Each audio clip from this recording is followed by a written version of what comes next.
Joe Biden certainly doesn't care. Watch him chuckle as he talks about Monday's massacre. I believe that Christians were targeted in Nashville school shooting. I believe that Christians were targeted. I have no idea. John Pauley believes they were. What do you say to that? Well, I probably don't that. No, No, I have no idea. People who believe their God will always turn their rage and frustration outward. They will never blame themselves. How could they? They are God. So you should not be surprised to learn that in the wake of this shooting, when their agenda is revealed for all to see, there will be no contrition, no changing of ways. There will only be acceleration, and there will be more violence coming. And they're telling us that. The press secretary for the governor of Arizona, Katie Hobbs, someone called Jocelyn Berry, who was just resigned apparently, uploaded this photograph hours after the killing along with the message, "Us when we see transphobes." A woman with a gun in her hand, hours after a woman with a gun in her hand killed Christian children in Nashville. In other words, the Christians had it coming. Don't affirm our delusions, we will murder you. Again, this is someone who works for the moderate governor of Arizona, who beat the radical Kari Lake. And once again, this will continue and it will gather speed because the more they are revealed, the more they double down. They can never admit they are wrong because they believe they are gods with the power to control nature.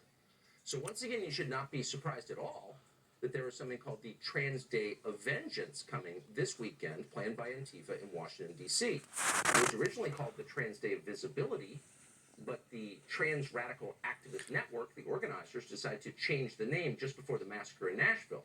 Now it's a Trans Day of Vengeance. And they mean vengeance. Vengeance for what? That's not clear. They've been caught, and so they become more aggressive, as people who worship themselves always do. And you can see it all over social media, threatening images everywhere.